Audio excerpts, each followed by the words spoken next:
my name is Dr. Toby Moser, and welcome to our St. Ambrose Courageous Conversation on adolescence and mental health. Adolescent development is filled with many challenges and opportunities.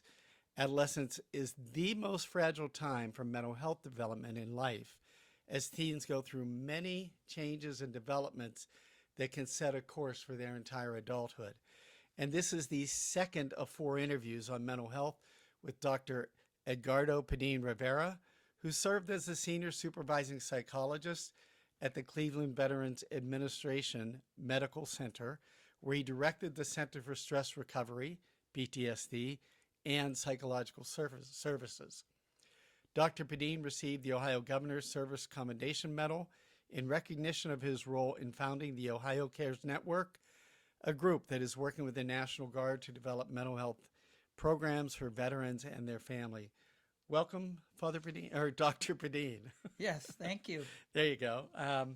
So I'm aware in your writings and work that you've identified adolescence as the most fragile time for mental health and possible mental health challenges or illness during the life cycle. Can you say a little bit more about that? Yes, it's adolescence is a particularly difficult time period for young people.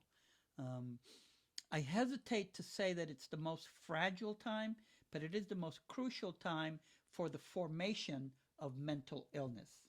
So I want to go back a little bit and talk about the stages of development that we have developed within psychology and psychiatry, because it'll give people an idea why we think of this particular period as so crucial. So we know that there is a period of development called infancy and babyhood. Right. It ranges from 3 to 4 years. The main task, and we work with tasks, the main task of that time period is a bonding with parents. It becomes very important. The baby learns how the parent reacts to them, and they learn how they need to react to the parent. One of the most important things for parenthood during that time period is to be as consistent as possible in the reactions of the baby to the parent, to bond to the parent. This gives the baby a sustainability across environments that they feel they begin to learn how they're supposed to react to what's going on around them. So that's important. Early childhood is a formative period that lasts from the ages of 4 to 12. So what happens then is the child begins to learn how to manage or master the world. Right. And the way that they learn this is through seeing what their parents do and how they master and manage the world. This becomes very important, especially emotionally. So if between the ages of 4 and 12, the child sees the parent not being able to manage or master the world, or use alcohol to manage and master the world, nothing needs to be said. They just learn how to do that from their parents. So the parents have to be careful about how they go about activating themselves in the world. And so even though the teenage years are crucial to the formation of mental illness, these early years from 4 to 12 are really crucial in the child learning what to use to manage themselves emotionally, to manage themselves verbally, vocally in the world. So that's pretty crucial. And parents need to kind of, as we talked a little bit in a previous session about the idea of temperament, this is where temperament comes into play. Because the child between 4 and 12 learns through their temperament how they're supposed to live, what they're supposed to live by, the values that they're supposed to live by becomes very important to them. They also learn what helps them to manage their emotions. Parents, for instance, who meditate, parents who pray and teach their children to pray, are teaching their parents how to manage their emotions, in a sense, how to establish values, how to master their environment. And so it goes unsaid. You know the old dictum, do what I say, not what I do. Well, the children are going to do what you do, and that's what there is to it. No, and especially in that 4 to 12 stage, I think in earlier conversations we've talked, what comes and pops into my head is those, in our work in the church with families, it's the 4 R's of roles: child, adult, sibling, the roles of others, the rules. What are the rules of your home? So that you have them. Yes. And that they work, and the rules themselves send their own message. Tied into that is ritual, the how we do Absolutely. things, the Yes. detail of That's us. the consistency. Yes. And that ritual piece is also so woven into the DNA of the Catholic faith. We have rituals for everything. Mhm. And those rituals provide a sense of meaning, sometimes with words, frankly, sometimes without. And then the Oh, fourth of R, course. the fourth R of that, as we've talked, is the reassurance. It's the safe space that 4 to 12-year-old grows, change, evolves, figures things out. The reassurance of, yeah, you're learning. That's how we do it. Absolutely. You're on task. Yes. So that correct. it's not a crisis to learn, and it's not a big deal to change, because change is absolutely the constant. Mm-hmm. So another thing that I kind of want to bring up is the things that we know that are the sources of poor mental health derive from that stage are harsh punishment. I think society has now learned that the idea of hitting children does not help, but Sure. also negativity with children does not help. And that is, parents need to learn to give their children choices in behavior rather than telling them, don't do that, don't do this. And it's the same way that we do many things in our lives that help us. And that is, it doesn't do us any good to say what we're doing wrong. What does us good is to learn how to do other things that are good for us. Right? And so that's the one thing that's actually one of the things that my wife was really, really good at, was not to tell our children that's bad behavior, but to tell our children, maybe you should consider doing it this way. You need to do it this way and you'll feel better, or you'll get more out of it this way. And that's one of the things that parents need to. So hitting children, negative shaming, blaming children, those kind of things set them up for mental health problems later on. Also, inconsistent parenting. So if you tell a child to do one thing and then you tell them to do something else at a different time, and then you tell them nothing when they do that bad behavior the next time, this is so inconsistent, they don't learn what is proper for them to do or what is good for them to do. So that kind of inconsistency is really bad. So, the analogy I've heard related to that would be basically guardrails, that the Guardrails, consistency gives them the guardrails. Now, later as adults in life, they may choose to change and adapt their guardrails. That's their job as adults, right?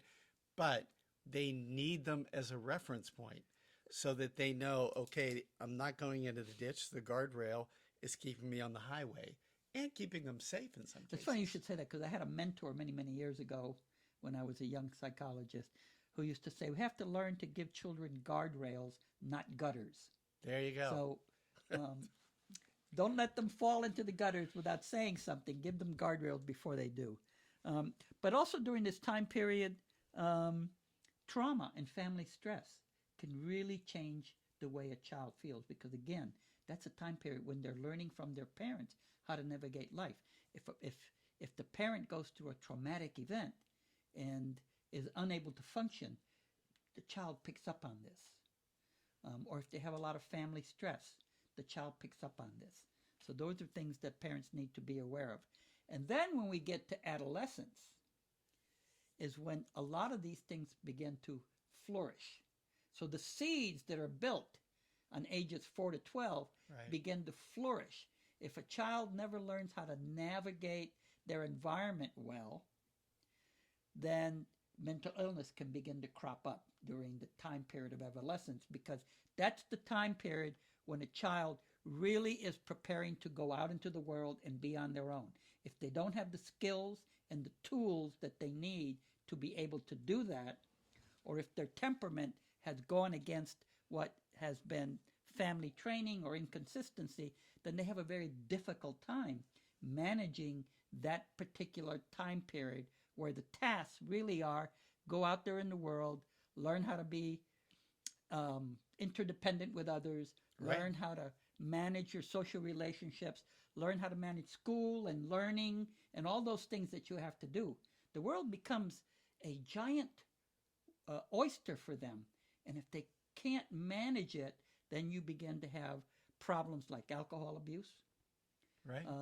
problems like anxiety disorders, problems like what I would call self-directed depression, which means self-blaming, suicidal ideation, a failure to thrive in a social environment. Those kind of things begin to happen during adolescence, and it becomes much harder for the parents to be able to both see that and to do something about it, because the child is geared toward their peers and not toward their parents. Right. So that influence and what affects them.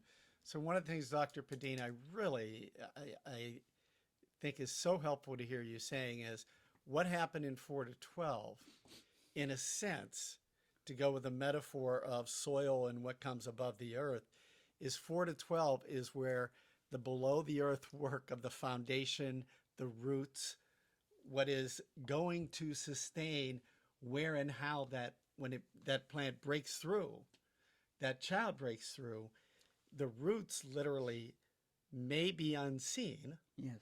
And yet, for instance, we as parents, if during that 4 to 12 I'm isolating, I am navigating hard things by pulling away from my child, away from my family, self-medicating with alcohol, drugs, whatever it might be, they are learning that behavior, and I would say by osmosis, by just being in the environment. Yes. And then now they're having to navigate it, and the parent is no longer the same level of influence. They still are influential, but it's different because they're looking to peers. And based on what happened earlier, that has a great effect on how they navigate. Absolutely. One of the important things for parents to remember, though, is that even though the adolescents may be going through this, it does not mean, and even though they're geared toward their peers, it does not mean that the parents don't have influence. It does not mean that you cannot rectify what is going on.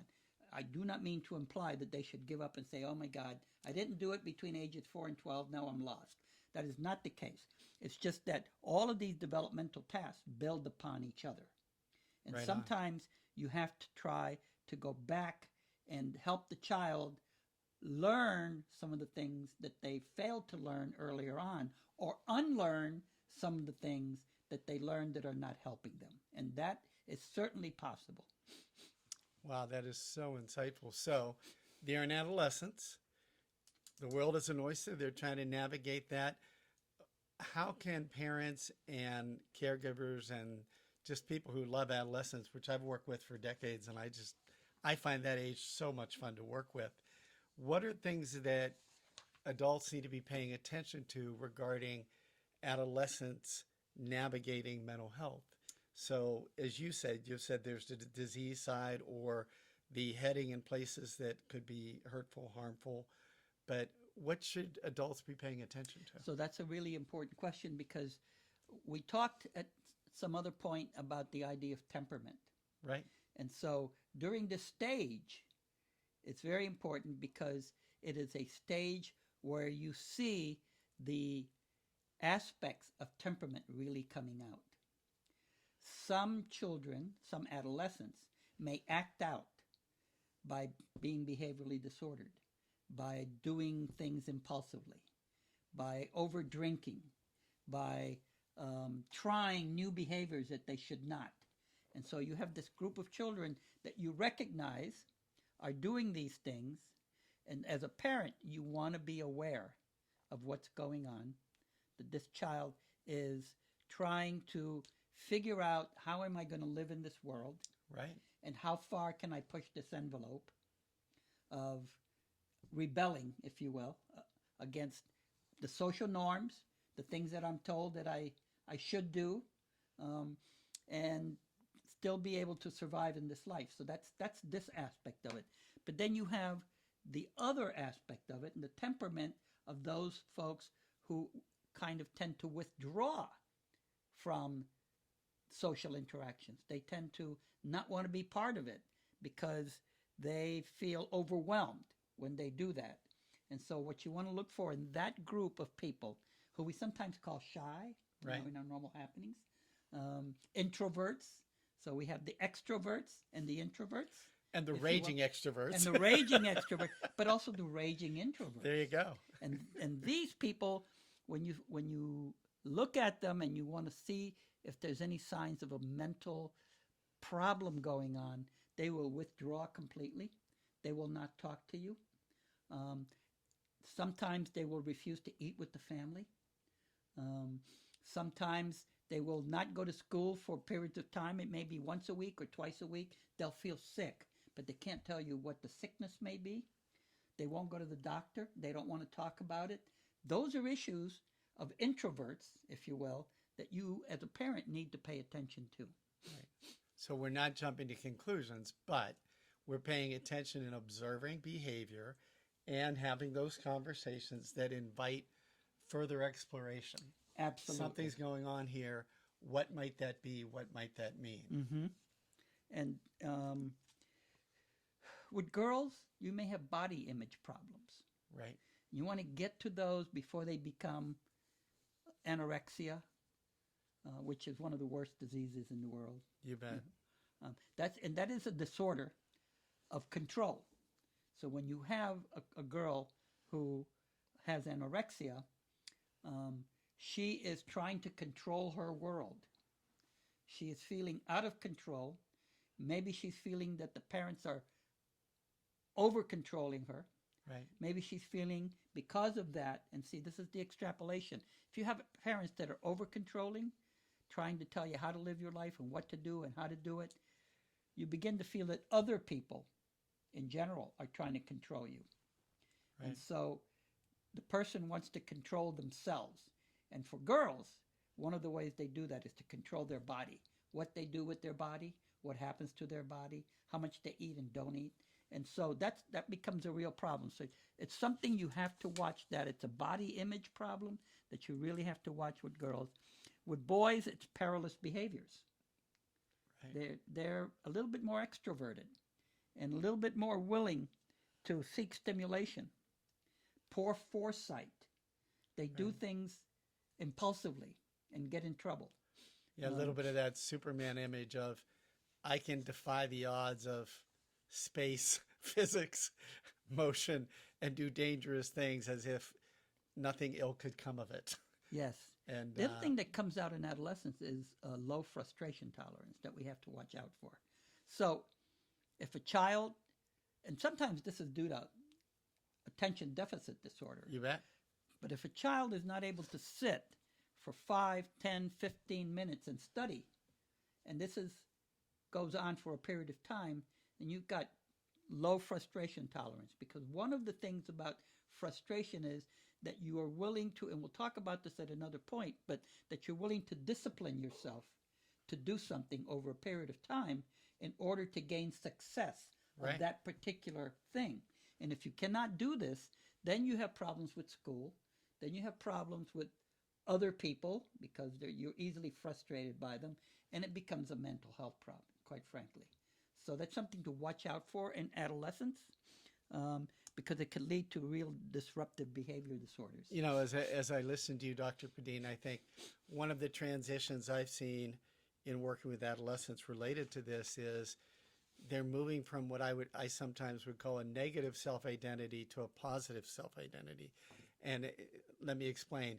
It's not negative as to negative bad. It's, well, I'm not with my mom. I'm not with my dad. I'm not one of those. I'm not in a certain club, a certain group. And positive identity is as they grow and say, I am a musician. I'm a scholar. I'm a tennis player. Whatever it is they are, they're letting go of what they're not. Because that early adolescent piece of defining yourself by what you're not does not give you clarity about who you are, only who you are not. Positive identity, they're moving into that space. And that is the difference between that junior high adolescent who does not want to be anywhere near dad at the mall And then that junior, senior high school student who's like, well, yeah, it's my dad, and we're together at the mall, and Yeah. actually is an enjoyable human being. Yes, acceptance of self and of your community, not just of self, but of Right. you in the community. Very important concept in terms of you becoming a positive, self-regarding individual. As Groucho Marx once said, I would never join a club that would allow me to be one of its members. That's the negative self-identity. Right. Um, Yeah. So anything else, because there's this amazing growth period and transition in adolescence, that is based on the earlier stages, as you said so well. What things, if you had to give pointers to parents to say, look, within that wide range, there's a lot of change and growth happening. Absolutely. Here's when it's getting toward the guardrails and or the ditch, that when it goes there, yellow flag. Yes. Or when it goes there, red flag. What would some of Right. those yellow or red flags be? Right. So for major depression, it would be recurring periods of withdrawal, not wanting to be around people, low energy, So isolating. isolating, absolutely isolating, and low energy, not wanting to do anything at all, not wanting to engage in activities that the person liked before, Right. having a negative thought process about everything. So if you're watching TV and the person begins to elaborate on how terrible the world is and how she hates it or he hates it, doesn't want anything to do with it, you have to pay attention to that as a parent. Almost, as I hear you, Dr. Padin, the opposite of rose-colored glasses. The It would opposite be of rose-colored the dark glasses. glasses that there's no light. Yes, Or absolutely. Absolutely. That's Wow. exactly right. Yes. With schizophrenia, at that particular stage, you're going to begin to see, if there's a schizophrenic process, you're going to begin to see some events, experiences of real florid psychosis going on, right. where the person has totally disordered thoughts, totally disordered ideation, maybe even hallucinations, delusions of one sort or the other. The cops are coming to our house. I know it. I can feel it. Those kind of things, and it has to occur on a regularly recurring basis. So you Right. want to watch out for that. It may just be 1 day a week or 2 days a week or maybe 2 or 3 times a month, but you have to become aware of that and be sure that you observe and keep note of that behavior over time before it becomes severe. Because psychosis begins as mild, moves to moderate, and then it becomes severe. And before it becomes severe, you want to catch it. So one of the things when you say take note of it, here's what I think we might want to consider. As parents, caregivers, loved ones, write it down. Actually, Yes. it happened on this day Journaling really helps. at this Yes. time. I mean, so there are two parts to that. Journaling is for ourselves for many different reasons, as well as what's happening with that young person, but also the keeping a record saying, if we just navigate it one at a time, one at a time, one at a time, we may not notice that, oh my gosh, it's happening pretty much twice a week for 6 weeks.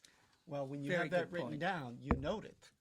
And it also, in my experience, when you do work with the medical community, it They gives love that. them that kind of information. Absolutely, very when they say, important. what are you talking about? And you can say, boom, boom, boom, Very write down the date. important. Not just the dates, although the duration, the behavior, what it looked like. Those are things that they can't be there to see in our homes. No, absolutely. I am a diabetic. I have diabetes, and one of the things that my doctor demands from me is that I prick my fingers at least 3 times a week, both in the morning and in the afternoon, and I keep a record of that, and then I bring it into them so they can see what time periods my blood sugar is high, or it's okay, or it's doing well, and that helps them to determine what kind of medication they're going Wow. to give me. Maybe they're going to increase my medication, maybe they're going to lessen my medication. So that kind of data is really very important to them. And similarly, what you're saying is the kind of data that is really helpful is to track when there are experiences of psychotic behavior or other disordered behaviors, what kind they are, and what actually happened. That really helps the doctor a lot. Right, and it actually, we talked about this earlier, the family as well. And the family because as well. there's a family dimension of this that does not go away. So as we wrap up this piece on adolescents and their mental health, can you offer any pointers that are habits, behaviors that foster healthy adolescent mental health? What comes to mind, or any things that you would say, whether for that teen or for their parent or family member? Okay. Well, with the disease process, it's a little bit more difficult because Sure. the influence of families across the spectrum in the disease process, such as bipolar disease and schizophrenia, and even some major anxiety disorders, the influence is minimal in terms of managing the occurrence of those disorders. Sure. You know, but with the psychosocial diseases, and I call them psychosocial disorders, Such as? there can be, again, types of, and it's not easy to say, but types of depression, Right. types of anxiety, traumatic stress, diseases of disorderly disorders of disorderly conduct. I just want to tell you while I'm talking to you, because I'm reminded of this, I'm trying to generalize on a lot of these disorders, but the manual of disorders in medicine is 780 pages long. So, and there's many different kinds of disorders and diseases that they discuss that a doctor has to know how to navigate and diagnose and then find a treatment for. With very fine distinctions. With very fine distinctions. Wow. So when you ask me that question, I think of those disorders that have a source, if you will, in the concepts of temperament and psychosocial interaction. And for those, the parents have to become aware of how their child is managing themselves. Their emotion regulation, very important. How a child has learned to overcome frustration tolerance. Right. How a child has learned to be forward thinking rather than immediate thinking, if you understand what I mean. You bet. And so those are issues that the parents just have to pay attention to. We'll talk a little bit about more of those in another session, if you will. But I think those are three major issues that we can find ways to help the child gain skills. One thing I want to say, at no point are these things drawn in stone. You can teach people skills of how to manage their lives a little bit better. May not be as good as John over there, but being Phil is okay, and you manage how you can being Phil by learning these disciplines. I call them disciplines. I know people think of discipline as disciplining someone or punishing them, but a discipline is really a way to gain a skill by working hard at it over and over and over again. So well said. As we wrap this up, I think of the idea of habits, and the habits feed right into the discipline, and that the old adage of we make our habits and our habits make us. This is part of our ongoing conversations with St. Ambrose Courageous Conversations and Mental Health Ministry. Our ministry is aimed to bring a compassionate response to those in need regarding mental health challenges and issues. Please join us for further conversations. God bless you.